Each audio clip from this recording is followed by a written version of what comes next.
ప్రభు పరిశుద్ధ నామానికి మహిమ కలుగును గాక. క్రీస్తునందు ప్రియులైన దేవుని బిడ్డలకు మీ అందరికీ క్రీస్తయ్య పేరుట హృదయపూర్వక వందనాలు తెలియజేయుచున్నాను. ఆ విధముగానే నూతన సంవత్సర శుభాకాంక్షలు తెలియజేయుచున్నాను. దేవుడు మిమ్మల్ని ఈ సంవత్సరంలో నిండారులుగా దీవించును గాక. సమయం చాలా దాటిపోయింది. 12:30కి వెళ్తానమ్మా నేను అన్నా. మీరు ఇట్లా ఆలస్యం చేస్తే పాస్టర్లకు చాలా పనులు ఉంటాయి. ఒక చోటే కాదు కదా, సాయంత్రం మళ్ళీ హైదరాబాద్లో మహాసభ ఉంటుంది. కాబట్టి కొంచెం సమయాన్ని గమనించి మందిరానికి వస్తే మంచిది. కొత్త సంవత్సరంలో సరి చేసుకునేవి చాలా ఉన్నాయి. సరి చేసుకోవాలని సేవకుడిగా మనం చేస్తున్నాం. మీరంటే అయిపోయిన తర్వాత ఇంటికి పోతారు, మేము పరిగెత్తుతూనే ఉండాలి. ఇప్పుడు నేను ఎప్పుడు పరిగెత్తాలి? కనుక కొంచెం మనసును పెట్టి ఆలోచిస్తారని సేవకుడిగా మనం చేస్తున్నాం. కొద్ది నిమిషాలు దేవుని వాక్యాన్ని ధ్యానం చేద్దాం. నూతన సంవత్సరములో నూతన కార్యాలు పొందుటకు దేవుడు మనలను తన సన్నిధికి నడిపించుకొని వచ్చారు. కనుక సంఖ్యాకాండము 14వ అధ్యాయం 18వ వాక్యాన్ని తెరిచి చదువుదాం. కొద్ది నిమిషాలు దేవుని వాక్యాన్ని ధ్యానం చేద్దాం. సకాలంలోనే ముగిస్తాను. సంఖ్యాకాండం 14వ అధ్యాయం 18వ వాక్యం. దోషములను అతిక్రమములను పరిహరించువాడును అపరాధిని నిరపరాధిగా ఎంచగా 3-4 తరముల వరకు తండ్రుల దోషము కుమారుల మీదకి తెచ్చువాడునై ఉన్నాడని చెప్పిన మాట చొప్పున నా ప్రభు యొక్క బలము గణపరచబడును గాక. ఆమేన్. ఈరోజు ఈ నూతన సంవత్సరములో మొట్టమొదటి ప్రసంగం. దేవుడు చెప్తున్నాడు, నిరపరాధులకు వ్యతిరేక పదమే అపరాధం. ఈరోజు నా అంశం, నిరపరాధులంటే ఎవరు, వారు ఏ ఆశీర్వాదాన్ని పొందుతారు. ఈ వాక్యము 2 తెగల వారికి, 2 వంశాల వారికి వివరణ ఇస్తుంది. ప్రియులారా, మనుషులు అపరాధములను అవసరమైతే నిరపరాధులుగా ఎంచేవారు ఉన్నారు. తప్పు చేసిన వాడిని కాలమునకు అనుగుణంగా నిరపరాధి, ఇతడు ఏ పాపం చేయలేదు అని వారి సొంత తెలివితేటలను బట్టి వ్యక్తపరిచేవాడు లేకపోలేదు. కానీ నేను ప్రకటిస్తున్న క్రీస్తు, నీవు నిరపరాధివైతే నిరపరాధివే, అపరాధివైతే అపరాధివే అని తేటపరిచి హెచ్చరించేవాడు. నిరపరాధులను అవసరమైతే అపరాధులుగా మారుస్తారు, అపరాధులను అవసరమైతే ఈ ప్రజలు నిరపరాధులుగా మారుస్తారు. తారుమారు చేయడం మానవ జాతికి తగినది కానీ సర్వాధికారియగు దేవునికి తగినది కాదు. ఆమోసు గ్రంథము 5వ అధ్యాయం 13వ వాక్యములో ఒక చక్కటి వివరణ ఇస్తాడు అక్కడ భక్తుడు. ఇదే మాట ఇదే కోణములో చక్కగా అక్కడ రాస్తాడు. ఆమోసు గ్రంథం 5:17-13. ఇది చెడు కాలము గనుక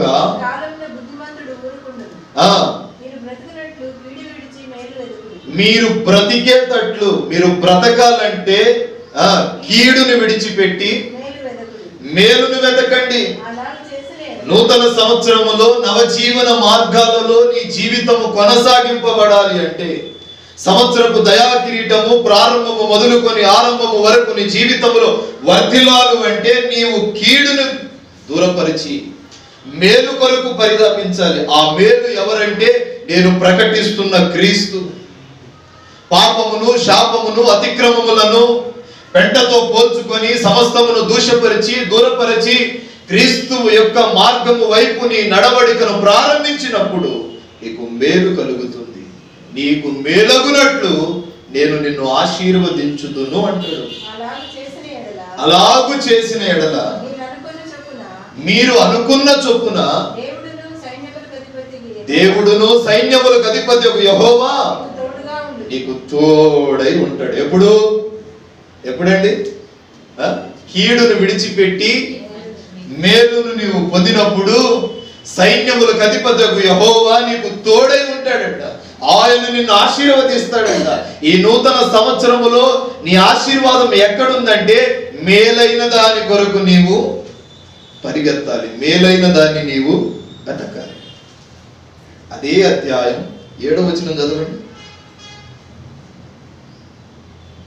7 న్యాయములు అన్యాయములు మార్చి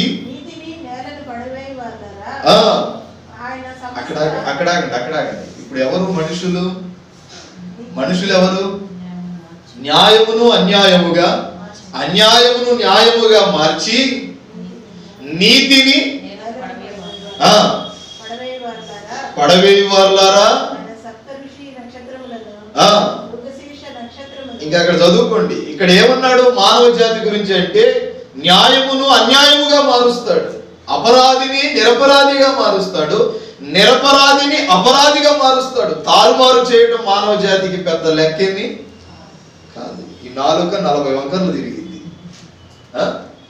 వాక్యము సెలవిస్తుంది కదా, ఇదిగో సత్యమును అసత్యముగా చెప్పేవారు లేకపోలేదు, ఇప్పుడే వస్తానని చెప్పి రాకుండా మానుకున్నవాడు లేకపోలేదు.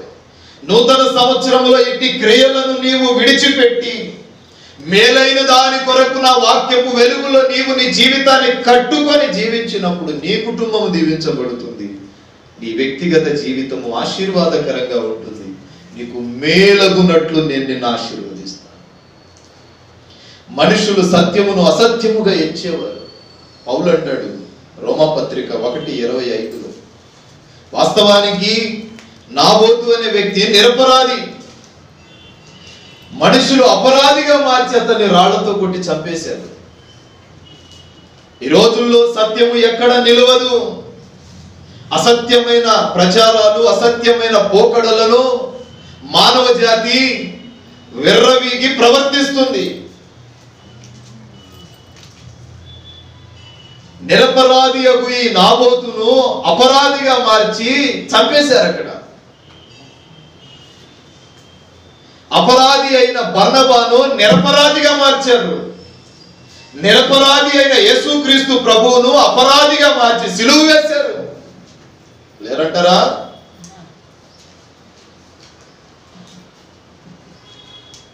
చదవండి. అట్టివారు మార్చి సృష్టికర్తకు ప్రతిగా సేవించి పై వచనాల్లో ఏమన్నాడు? సత్యమునకు అసత్యముగా మారుస్తున్నారు, సృష్టికర్తకు వేరే బ్రతుకుతున్నారు.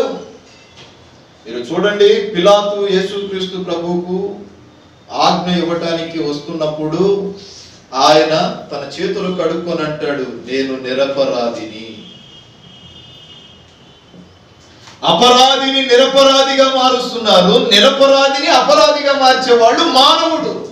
కానీ నేను ప్రకటిస్తున్న ప్రభువు నిరపరాధివైతే నిరపరాధిగానే ఎంచుతాడు, అపరాధివైతే అపరాధిగా నిన్ను క్షమించి నిరపరాధిగా చేసేవాడు. యేసయ్య అపరాధిని నిరపరాధిని నిరపరాధిగా ఎందుకు చేస్తాడంటే ఆయనలో ఏ కల్మషము లేదు, పవిత్రపరచబడి పరిశుద్ధమైన మార్గంలో నడిపింపబడుతున్న వ్యక్తి.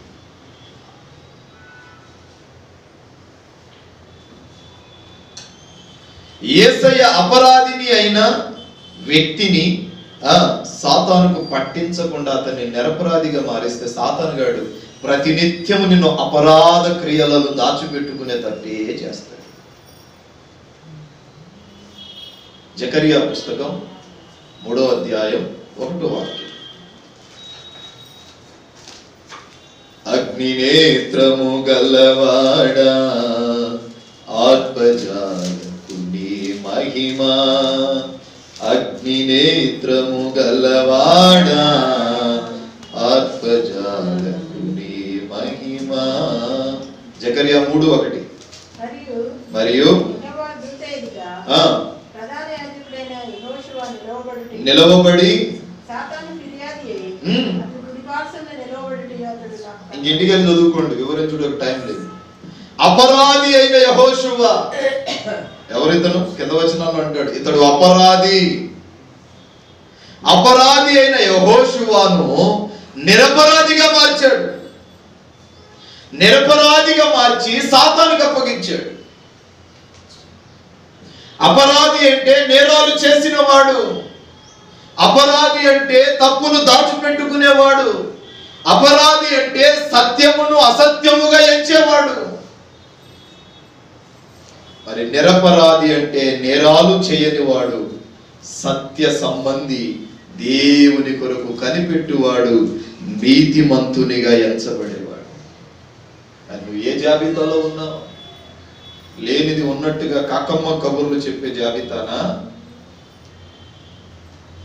గొంతు దగ్గరికి కత్తిచ్చి ఆగిన నేను అసత్యమును అబద్ధమును తూలనాడి మాటలను మాట్లాడేవాడును కానని దేవుని సన్నిధిలో ప్రగల్భాలతో నిలబడి చెప్పగలిగిన సవాలుగా ఉన్నావా? యోనాతాను దావీదుని గురించి అంటాడు, నాయనా ఆ గొల్యాతును చంపేటప్పుడు దావీదు మనకు చక్కగా ఉపయోగపడ్డాడు. ఆ గొల్యాతును చంపేటప్పుడు దావీదును బాగానే వాడుకున్నావు.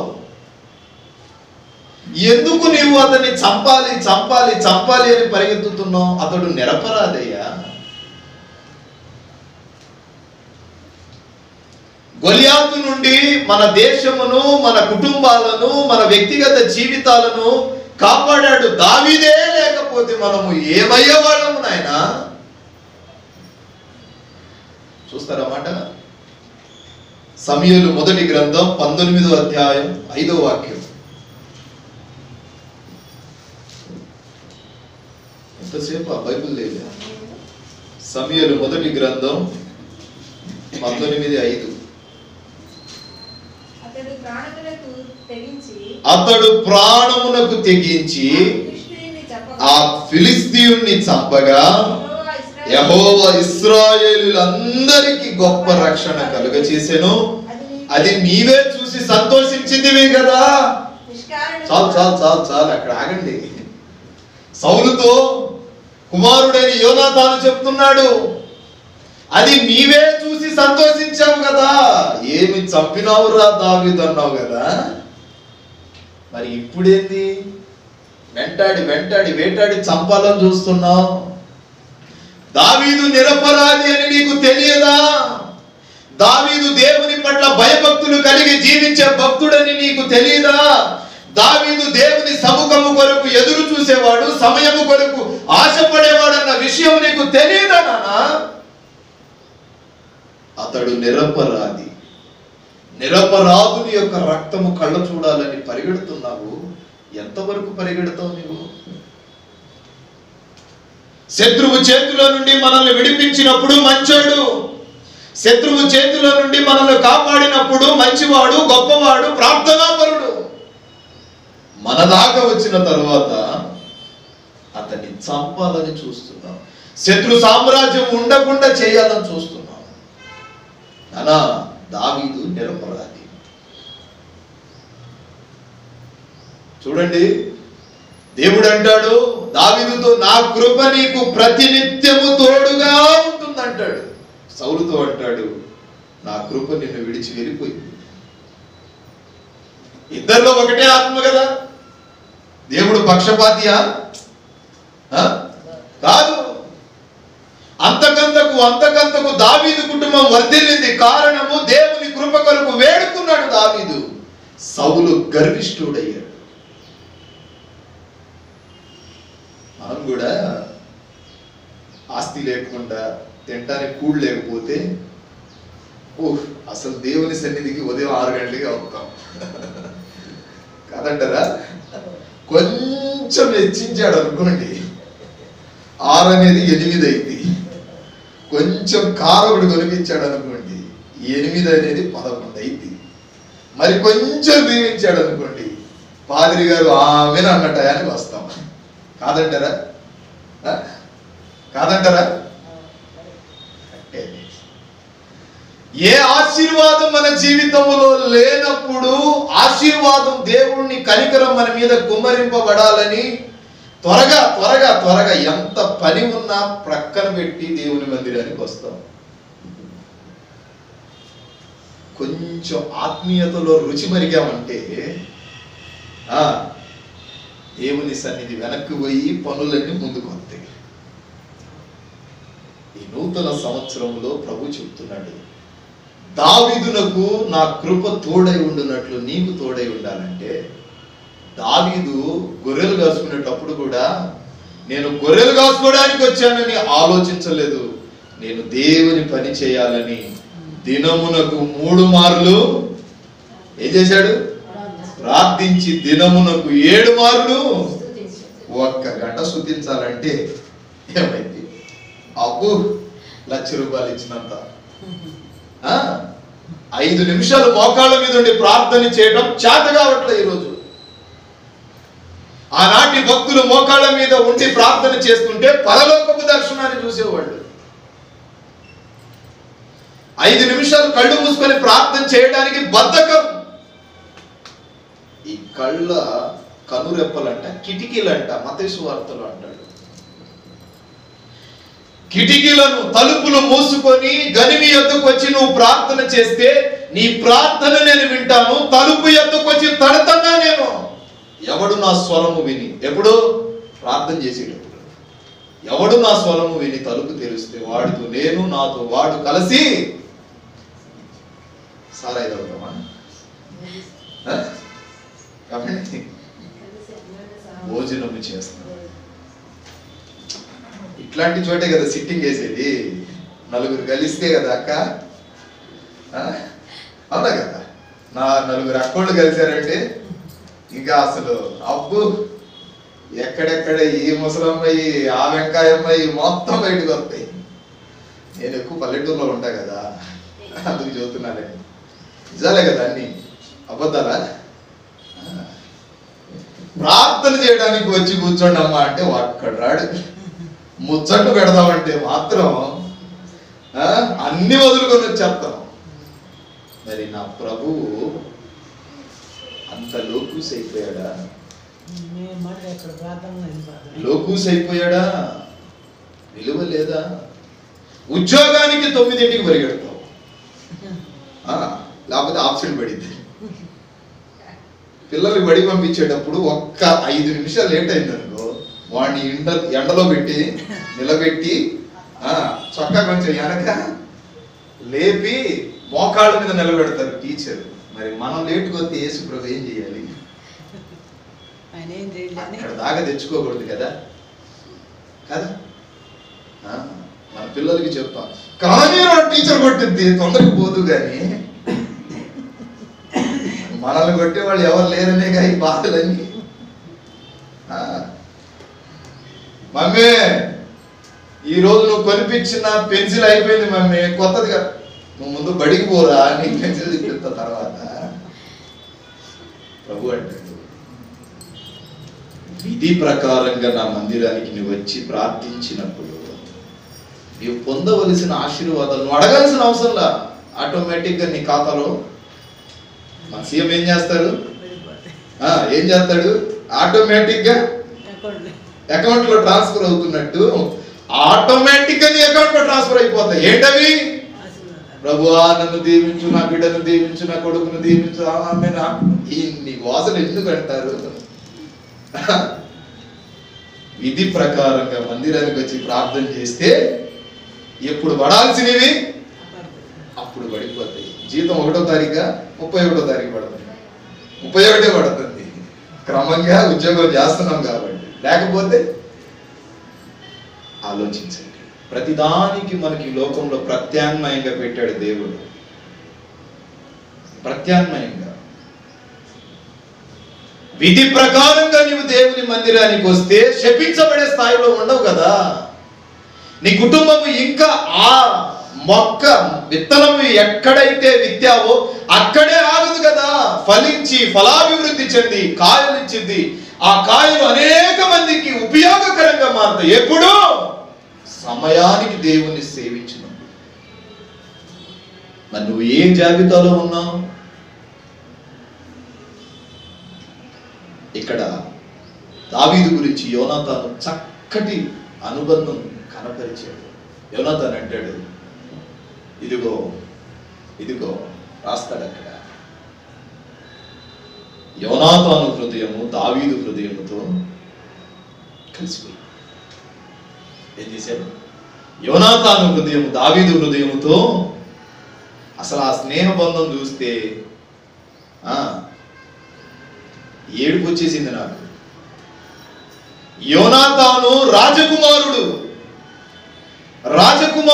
రాజకుమారులతో కలిసి స్నేహం చేస్తాడు. గొర్రెలు కాసుకునే గొల్లుడితో స్నేహం చేస్తాడా? దావీదు ఎక్కడో పొలపు గట్ల మీద తాతయ్య అమ్మమ్మలు చెప్పిన సువార్తను పాటగా మలుచుకొని ఆ పొలపు గట్ల మీద నాట్యం ఆడుకుంటూ పాట పాడుకొని జీవించిన వాడు దావీదు. ఈ యోనాతాను రాజమందిరములో, రాజకోటలో రాజకుమారులతో కలిసి స్నేహం చేయవలసిన వాడు దావీదుతో స్నేహం చేయటానికి పై నుండి కిందకి దిగి వచ్చాడు. మన ప్రభువు తండ్రి దగ్గర నుండి మన దగ్గరికి దేవునికి, నిన్ను స్నేహించిన దేవుడను నేనే. యోనాతాను హృదయము దావీదు హృదయంతో కలిసిపోయిందని రాశాడు, కానీ దావీదు హృదయం యోనాతాను హృదయంతో కలిసిపోయిందని మాత్రం రాయలా. నీ హృదయము దేవుని హృదయంతో కలవాలి. చూద్దాం, మత్తయి శుభవర్తమానం 27వ అధ్యాయం 24వ వాక్యం.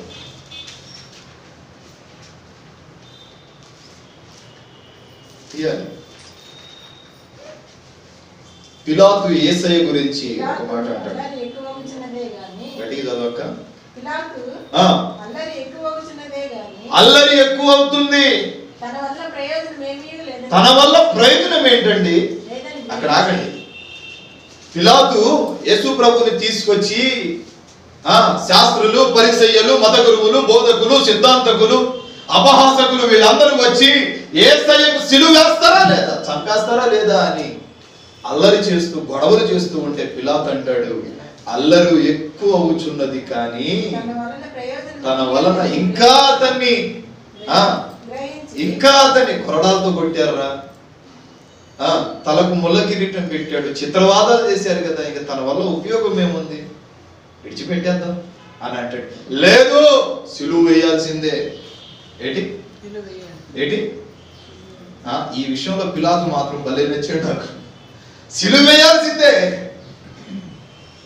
అంటారు ఆ మత గురువు, శాస్త్రులు, పరిసయ్యులు. చదవండి, అర్థమవుతుంది. అల్లరి ఎక్కువ కూర్చున్నది కానీ కడుక్కొని అంటాడు, నేను నిరపరాధిని, ఈ నీతిమంతుని రక్తము నా మీద, నా కుటుంబం మీద, నా పిల్లల మీద పడకూడదు. ఎందుకంటే అతడు నీతిమంతుడు, ఏ పాపము చేయకుండా శిక్షకు బలి అవుతున్నవాడు. ఇతన్ని శిక్షిస్తే నా జీవితం పతనానికి వెళ్తుంది. చూడండి, పిలాతు అక్కడ చాలా బాగా నచ్చాడు నాకు. యేసు ప్రభు ఏ పాపము చేయలేదని ఎరిగినవాడు, ఇతడు నిరపరాధి అని తన నోటితో తానే ఒప్పుకుంటున్నాడు. ఇతడు ఏ పాపం చేయలేదంటున్నాడు. ఊరకనే మీ స్వార్థం కోసం సిలువ వేస్తున్నారా ఆ యూదుల రాజుని. వాళ్ళు ఆడ ఊరకనే వేసారో వేయలేదో కానీ మనం మాత్రం ఎత్తనమా లేదా? వేస్తున్నాం. ఆజ్ఞ అతిక్రమమే పాపం, పాపం వల్ల వచ్చు జీతం మరణం. ఇతడు నిరపరాధి. మరి నీ గురించి ఎవరు సాక్ష్యం ఇస్తున్నారు? పిలాతు యేసయ్య గురించి నిరపరాధి అన్నాడు, అలాగే నేను కూడా నిరపరాధిని అని అన్నాడు. ప్రియులారా, నిన్ను నీవు చూసుకున్న మనుషులు చూసిన నిరపరాధిగానే ఉండాలి. నువ్వు వ్యక్తిగతంగా ఒంటరిగా ఒక్కడి ఉంటావు చూడు, ఇక్కడ అసలు పరిశుద్ధత బయటపడుతుంది. ఒంటరిగా ఉన్నప్పుడే పరిశుద్ధత బయటపడింది. 10 మందిలో గుడ్డిలో మేళంలాగా బయటపడదు. నువ్వు ఒంటరిగా ఉన్నప్పుడు నీకే కనబడాలి నేను నిరపరాధినని. ప్రజలు నిన్ను చూస్తున్నప్పుడు సాక్ష్యం ఇవ్వాలి, ఇతడు నిరపరాధి, న్యాయమును అనుసరించి నడిచేవాడు, ఏ పాపమును అంటనివాడు, చెయ్యనివాడు.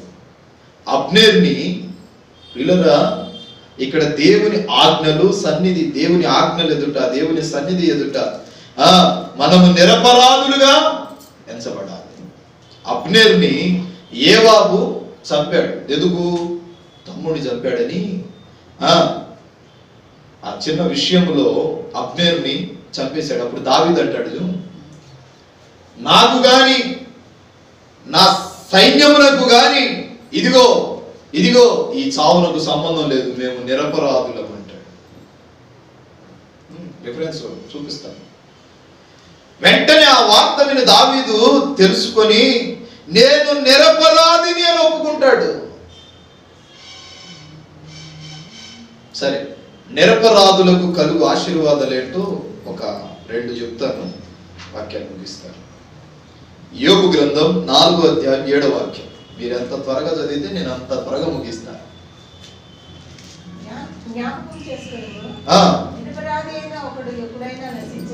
నిరపరాధి అయిన ఒకడు ఎప్పుడైనా నశిస్తాడా?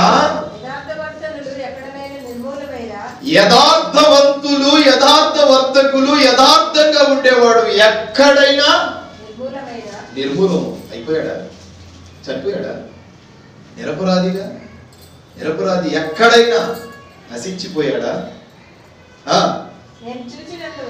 నేను చూచినంత వరకు అక్రమమును దున్ని కీడును విత్తువాడు దానినే కోస్తాడు. ఏది విత్తితే దాన్నే కోస్తాడు. ఇక్కడ అంటాడు నిరపరాధులు నశించరు. అపరాధులు కాదండి. ఎవరు? నిరపరాధులు నశించరు.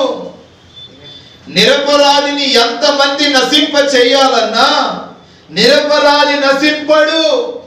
నిన్ను ఎంతమంది నశింప చేయాలన్నా, నిన్ను ఎంతమంది పడగొట్టాలన్నా, నిన్ను ఎంతమంది పాడు చేయాలన్నా, నీ సాక్ష్య జీవితాన్ని, నీ విశ్వాసమును పతనానికి సాతానుడు నడిపించాలని అనుకుంటున్నా నీవు నశించవు. ఎప్పుడు? నిరపరాధిగా ఉన్నప్పుడు. అపరాధివి కాదు. సాతానుడు అపరాధి, అపరాధ క్రియలు జరిగించువాడు, అపరాధ క్రియలను ప్రోత్సహించేవాడు. కానీ నేను ప్రకటిస్తున్న క్రీస్తు నిరపరాధికి కేర్ ఆఫ్ అడ్రస్. నిన్నెంతమంది ఈ లోకములో ఇటు చస్తే బాగుందని అని అనుకున్నా నీవంట నశింపవంట. మనం దీవించబడటం మన ఎదుటోడు చూస్తూ ఉంటే వాడికి ఏం కలిగింది? ఈర్ష్య కలిగి ఆ ఈర్ష్య మన మీద శత్రుత్వములకు దారి తీసింది. నువ్వు నశింప చేయాలి. నశించిపోతే బాగుండు. వాడు ఎప్పుడు పడతాడా అని ఎదురు చూస్తారు చాలా మంది. నువ్వు వెళ్ళేటప్పుడు వీడు ఎప్పుడు పడతాడు, వీడు దొరక్క ఉండడే.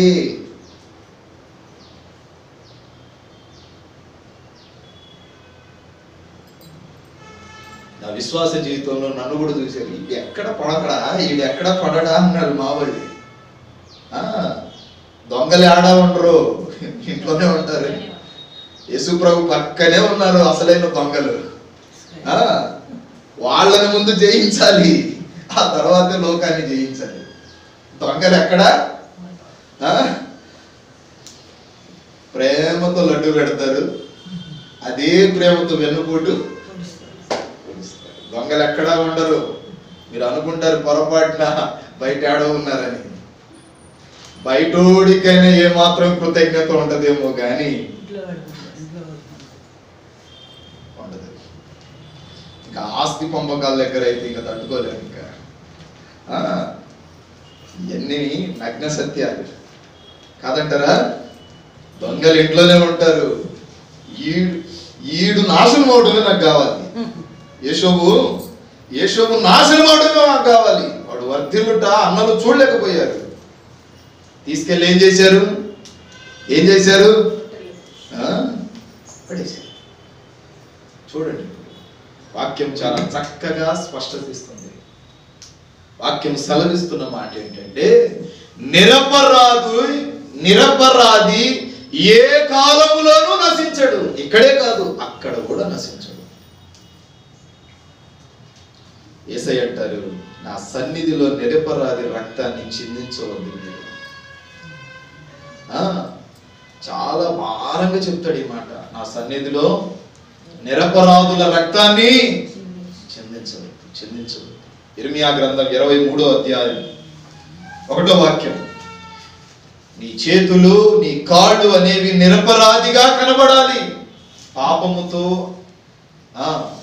పాపపు నీటిలో కలిగి కనబడకూడదు, కడగబడి కనబడాలి. తీసారా? ఇర్మియా 23:1. యెహోవా వాక్కు ఇదే,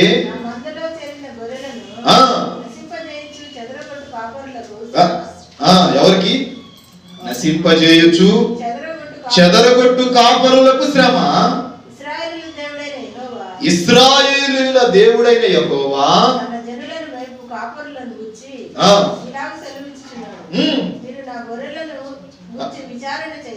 చేయక ఇదిగో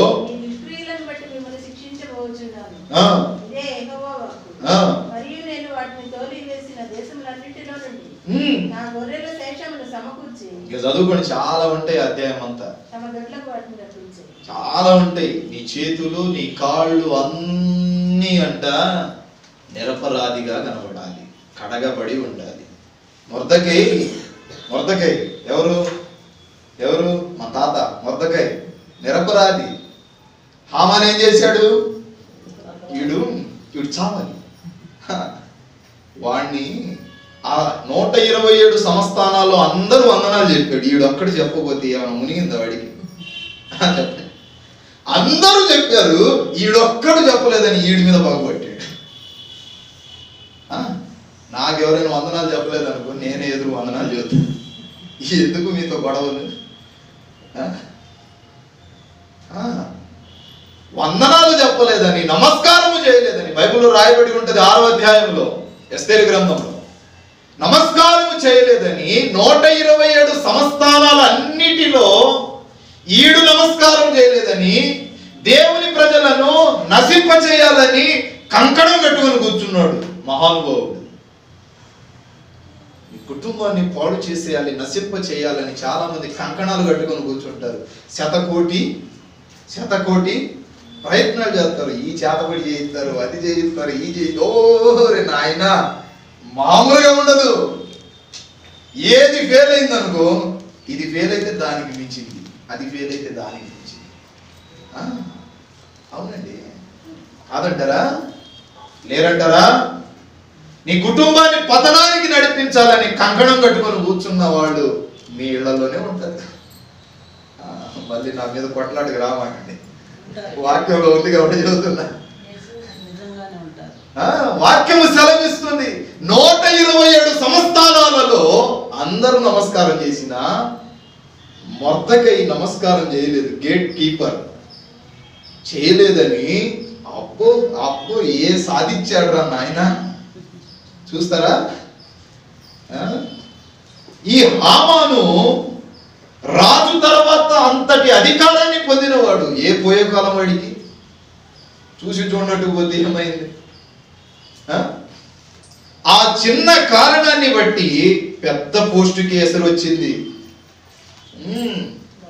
నమస్కారము చేయలేదని, దేవుని ప్రజలను చంపాలని, దేవుని ప్రజలను నశింప చేయాలని రాజు దగ్గరికి వెళ్ళి ఒక సమాచార పత్రాన్ని తీసుకొచ్చి, ఒక ఆజ్ఞ పత్రాన్ని, ఉత్తరాన్ని తీసుకొచ్చి అమలు చేయాలని కంకణం కట్టుకున్న హామానుకి ఏమొచ్చి పడింది? ఇప్పుడు చిక్కొచ్చి పడ్డది.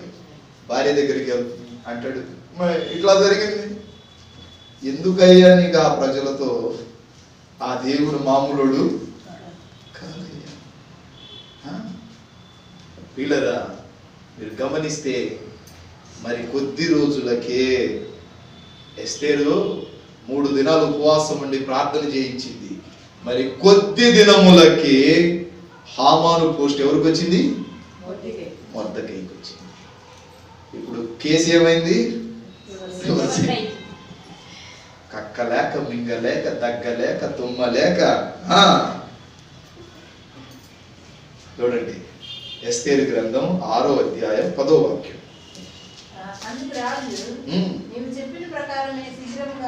నీవు చెప్పిన ప్రకారమే శీఘ్రముగా. ఇక రాసుకోండి, రెఫరెన్సులు 2 రెఫరెన్సులు చెప్తా, ఇంటికి వెళ్ళి చదువుకోండి. అయ్యే మాటలు ఇప్పుడు నేను వివరించిన మాటలు ఉంటాయి. 6వ అధ్యాయం 10 నుంచి 14 వరకు, 6వ అధ్యాయం 1 నుంచి 5 వరకు. ఇప్పుడు చదవండి 8వ అధ్యాయం 10వ వాక్యం చదవండి ఒకసారి. 8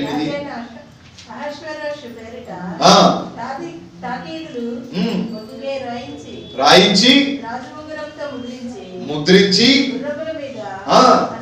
అనగా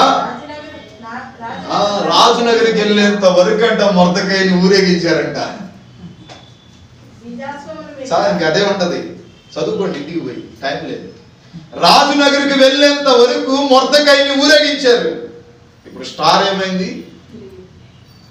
నువ్వు ఉద్యోగం చేసే చోట నీ శత్రువు నిన్ను పడగొట్టాలని ఎవరు అనుకున్నా, నువ్వు నశించిపోవాలని నీ ఇంటి పక్కనోళ్ళు, నీ ఎదురింటోళ్ళు, నీ పక్కింట్లో, నువ్వు చేసే వ్యాపారంలోను, నువ్వు చేసే ఉద్యోగంలోను, చదువుకున్న కాలేజీలో ఎక్కడ ఉన్నా వారిని నశింపచేసి నిన్ను ఆశీర్వదించబోతున్నాడు. ఈ నూతన సంవత్సరములో నేను ప్రకటిస్తున్న క్రీస్తు నీ మీద రాయబడిన మరణ శాసనమును కొట్టివేసి నీ యొక్క ఆయుష్ను పొడిగించబోతున్నాడు.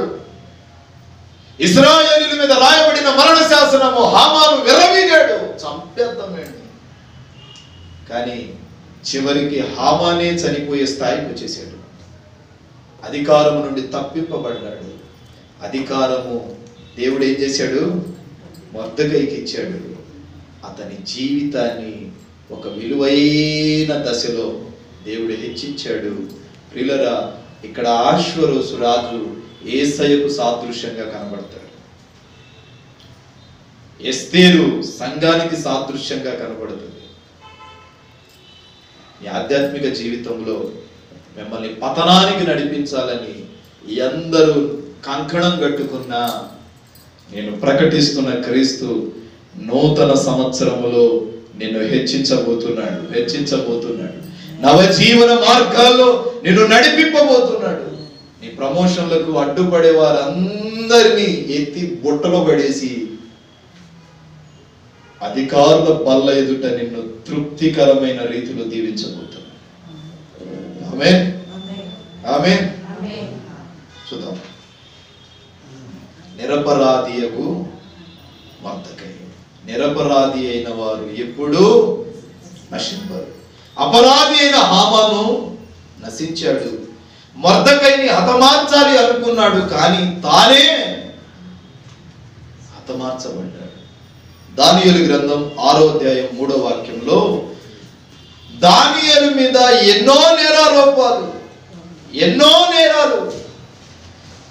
మోపిన దానియేలు మాత్రము ఏ నేరము చేయలేదు. అసలు దానియేలు మీద మోపిన పెద్ద నేరం ఏంటో తెలుసా? తన దేవుణ్ణి ఆరాధిస్తున్నాడు, మేము తెచ్చిన విగ్రహమును పూజించట్లేదనే పెద్ద నేరం మోపి దానియేలుని చెరసాలకు పంపించారు. సింహాల బోనకు పంపిస్తే అక్కడ రాజు లేదు, దానియేలు నిరపరాధి. కలలకు ఏం చెప్తారు? అర్థం చెప్పే స్వభావం గలవాడు, దేవుని సంబంధి అని తెలుసుకొని ఉదయాన్నే దానియేలు దగ్గరికి వెళ్ళి, సైన్యములకు అధిపతి యెహోవా, ప్రణాళిక చొప్పున నడుచు సేవకుడా దానియేలు ఉన్నావా? రాజా, నువ్వు ఎందుకు భయపడుతున్నావు? సింహాలు నన్నేమి చేయలేదు. రాత్రంతా సింహాల మధ్య కూర్చొని సింహాలతో పాటు దేవుని స్తుతించుటకు ఆయన కృపనిచ్చాడు. మనుషులతో కాదు, నాయకులతో కాదు, సింహాల సైతము నా దేవుని స్తుతించుటకు ఇదిగో ఇట్టి అవకాశం ఇచ్చాడు. నేను బ్రతికే ఉన్నా. నువ్వు అధైర్యపడమాకు రాజా, నువ్వు బాధపడమాకు. అయ్యో అయ్యో, నిరపరాధి యొక్క దేవుని సేవకునికి నేను శిక్ష విధించానే. నిరపరాధి అయిన దేవుని కుమారునికి పిలాతు అంటాడు, నేను శిక్ష విధిస్తున్నానే. ఇతడు నిరపరాధి. కొన్నిసార్లు పరిస్థితులు తారుమారవుతాయి. నువ్వు అధైర్యపడకూడదు. నీ విశ్వాసమే నిన్ను పూర్ణ శాంతము గలవానిగా చేస్తుంది. రిఫరెన్స్లు రాసుకోండి. దానియేలు 6:7-10 వరకు. తన దేవుని ఆరాధించే విషయంలో నేరస్తుడిగా ఎంచబడ్డాడు. దర్యావేసు ఇష్టం లేదండి దానియేలుకు శిక్షించాలని దర్యావేసు రాజుకి. 6:14 రాసుకోండి.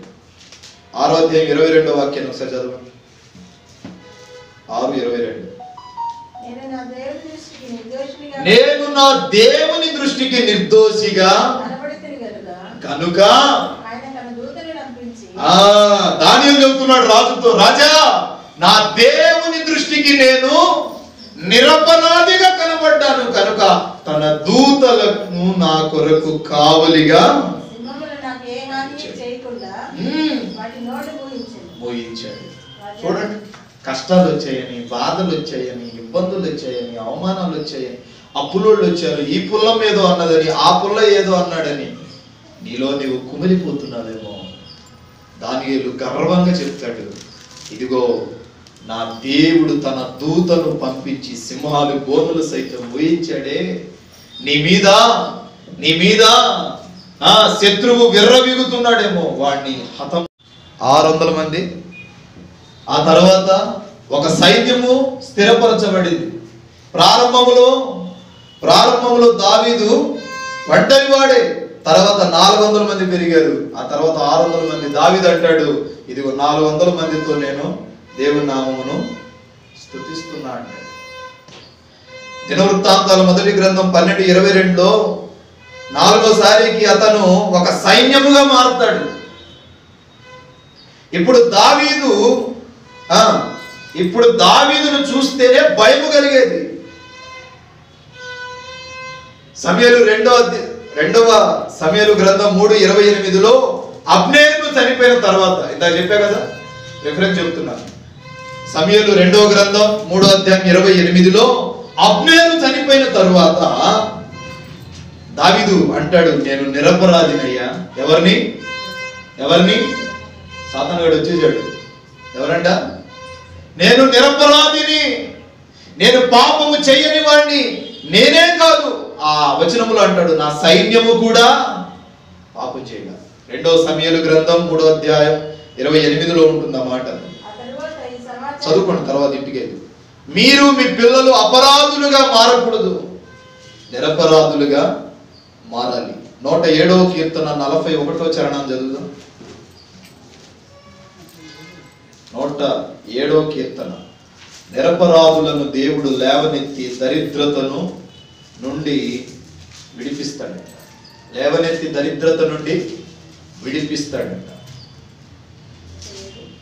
107వ కీర్తన 41వ వచనం.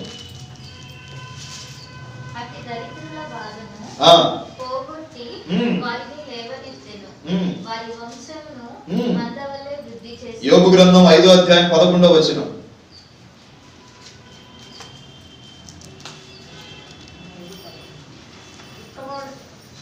అట్లు ఆయన దీనులను ఉన్నత స్థలములో నుంచును, దుఃఖపడు వారి క్షేమమునకు లేవనెత్తును. దుఃఖపడు వారిని క్షేమమునకు లేవనెత్తుతాడంట. వాక్యము సెలవిస్తుంది, నిరపరాధులను నశింప చేయను, నిరపరాధులు అంతకంతకు బలం పొందుతారు. దుఃఖపడు వారిని లేవనెత్తుతాను నేను. మీరు బాధపడమాకండి. నాకు ఈ దుఃఖము శోధన కలిగిందని కృంగిపోమాకు, కుమిలిపోమాకు, నేను నిన్ను లేవనెత్తుతాను. కొరింథీయులకు రాసిన మొదటి పత్రిక 1వ అధ్యాయం 8లో పౌలు అంటాడు, రాకడ దినములలో యేసుక్రీస్తు ఎదుట మిమ్మును నిలబెడతాను. రాకడ దినములలో తీసారా? అయినను ఈ స్వాతంత్రము వలన చూచుకొనుము, ఏలయనగా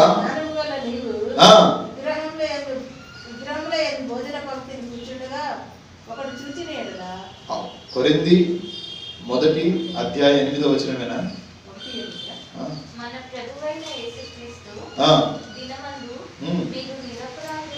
మీరు నిరపరాధులై అంతము వరకు. ఎప్పుడు? ప్రభు అయిన యేసుక్రీస్తు దినం ఎప్పుడు? రాకడ దినం. అది అక్కడ రాయబడింది. రాకడ దినములలో మిమ్మల్ని ప్రభు ఎదుట నిలబెడతాను. ప్రభు దినమందు మనమందరము నిరపరాధులుగా మార్చబడాలి. ప్రభు దినముకి మనమందరం నిరపరాధులుగా మార్చబడాలి. లూకాసు వార్త 1:23లో ఇదే మాట చాలా స్పష్టంగా రాస్తాడు భక్తుడు. అతడు సేవ చేయు దినములు సంపూర్ణమైనప్పుడు ఎక్కడికి పోతాడు? ఎక్కడికి? మీరు ఇప్పుడు ఆడికి పోవాలి? ఇంటికి పోతారా లేదా? అతడు సేవ చేయు దినములు, జకరియా గురించి రాయబడింది. తన భార్య ఎలిజబెత్ మంచి ప్రార్థనా పరురాలు. అతడు సేవ చేయు దినములు సంపూర్ణమైనప్పుడు తన ఇంటికి పోతాడు. చూడండి, అదే అధ్యాయం 6వ వచనంలో వీరిద్దరూ ప్రభు యొక్క సకల ఆజ్ఞల చొప్పున, న్యాయ విధుల చొప్పున నిరపరాధులుగా నడుచుకొనుచు దేవుని దృష్టికి నీతిమంతులై. ఒకటి ఆజ్ఞల చొప్పున, న్యాయ విధుల చొప్పున నడుచుకొనుచు నీతిమంతులుగా ఉండి, ప్రియులారా, యాజక ధర్మమును చేసే ఆ యొక్క అర్హతను వాళ్ళు పొందారంట. ఎవరు? జకరియా, ఎలిజబెత్. ప్రియులారా, నా మాటలు ముగిస్తున్నాను. వాక్యం సెలవిస్తుంది. ఫిలిప్ అంటాడు, ఫిలిప్పీలకు రాసిన పత్రిక 2:14లో భక్తుడు అంటాడు, పౌలు ఒక మాట చక్కగా అక్కడ వర్ణిస్తాడు. ఈ యొక్క రెఫరెన్స్ చదవండి, ముగించేస్తాను. మరొకళ్ళు పేతురు రాసిన 2వ పత్రిక 2:7. ఫిలిప్పీలకు రాసిన పత్రిక 2:14. మీరు మూర్ఖమైన వక్రజనము మధ్య నిరపరాధులను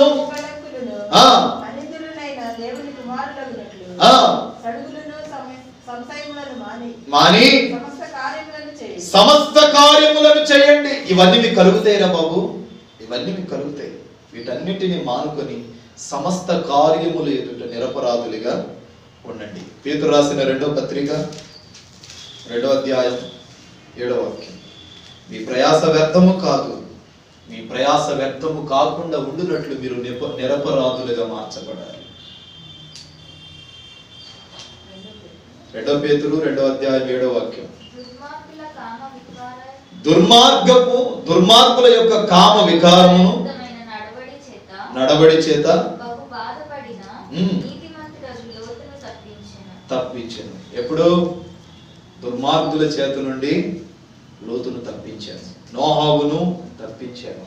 మిమ్మల్ని కూడా నేను తప్పిస్తాను. శత్రువుల చేతుల నుండి మిమ్మను విడిపిస్తాను. ఈ మాటలు నా ప్రభు మీ వినికిడిలో నూతన సంవత్సరపు దయా కిరీటముగా మిమ్మల్ని నడిపించి మీ మదిలో స్థిరపరచును గాక.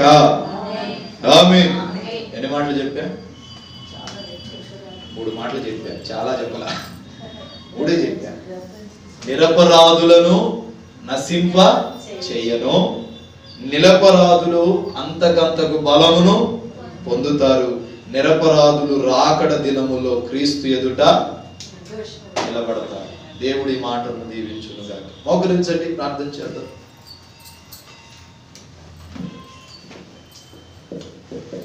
సియోనుకే నా ఓడ పయనం ఆగదు ఏ చోట,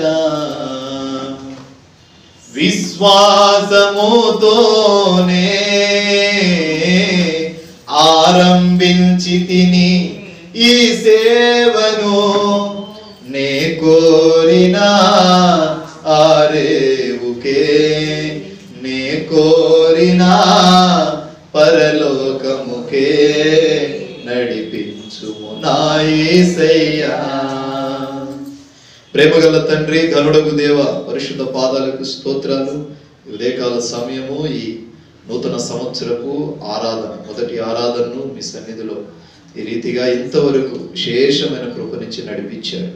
అందును బట్టి స్తోత్రాలు. వచ్చిన పరిశుద్ధులైన బిడ్డలందరినీ మీరు దీవించండి, ఆశీర్వదించి బలపరచండి. మేలులతో, మహిమతో, కృపతో, ఆత్మతో, దివ్యనతో, పరిశుద్ధాత్మ చేత నింపమని ప్రార్థన చేస్తున్నాను. దేవా, నిరపరాధులైన మమ్మను నిరపరాధులుగా ఎంచే దేవుడవు నీవు. నాయనా, నీ శత్రువుల ఎదుట నిన్ను అధిక బలవంతులుగా చేస్తానన్నావు, నశింప చేయనన్నావు. అయ్యా, రాకడ దినమున మీ ఎదుట నిలబెట్టుకుంటానన్నావు. ఈ 3 మాటలు మా జీవితాల్లో నెరవేర్చమని ప్రార్థన చేస్తున్నాను. కృపను అనుగ్రహించండి. వచ్చిన పరిశుద్ధులైన బిడలందరినీ మీరు దీవించి తిరిగి మీ బిడలు వారి గృహాలకు వెళ్తున్నారు. దారి ప్రయాణంలో తోడుగా ఉండి బలపరి స్థిరపరిచి నీ సన్నిధిలో వాడుకోమని యేసు శక్తిగల నామాన ప్రార్థించి ప్రభు సన్నిధికి మీ అందరినీ అప్పగిస్తున్నాను పరమ తండ్రి. ఆమేన్. మన తండ్రి అయిన దేవుని ప్రేమ, కుమారుడు యేసుక్రీస్తు కృప, పరిశుద్ధాత్మది అన్యోన్య సహవాసం ఇప్పుడు ఎల్లప్పుడు సంఘానికి సకల కోటి పరిశుద్ధులకు ప్రభాత్మతోడై నడిపించును గాక. ఆమేన్. అందరికీ ప్రభు పేరిట హృదయపూర్వకమైన వందనాలు తెలియజేయుచున్నాను. పరలోక ప్రార్థన చేసుకుందాం. పరలోకమందున్న మా తండ్రి, నీ నామం పరిశుద్ధపరచబడును గాక, నీ రాజ్యం వచ్చును గాక, నీ చిత్తం పరలోకమందు నెరవేరునట్లు భూమి యందు నెరవేరును గాక. మనదిన ఆహారం నేడు మాకు దయచేయండి. మా యెడల అపరాధం చేసిన వారిని మేము క్షమించిన ప్రకారం అపరాధములు, దోషములు మన్నించు. శోధనలోకి తేక దుష్టుని తప్పించు.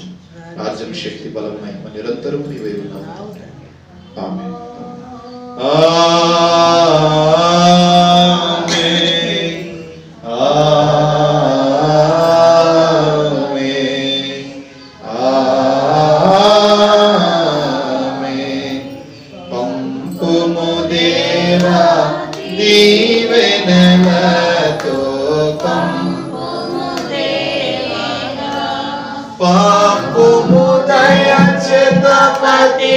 పవనలను నింపుగా నీ సేవ దేవా, దీవెనలతో పంపుము దేవా. ప్రభు మిమ్మల్ని ఆశీర్వదించునుగాక.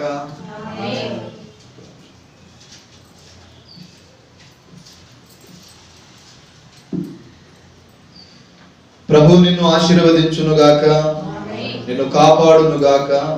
ప్రభు నీకు తన సన్నిధిని ప్రకాశింపజేసి కరుణించునుగాక. ప్రభు నీ మీద తన సన్నిధి కాంతి ఉదయింపజేసి నీకు సమాధానము కలుగ చేయునుగాక. ఆమేన్, ఆమేన్, ఆమేన్. అందరికీ క్రీస్తు నామమున హృదయపూర్వకమైన వందనాలు తెలియజేయుచున్నాను. ఒక చిన్న ప్రార్థన మనవి.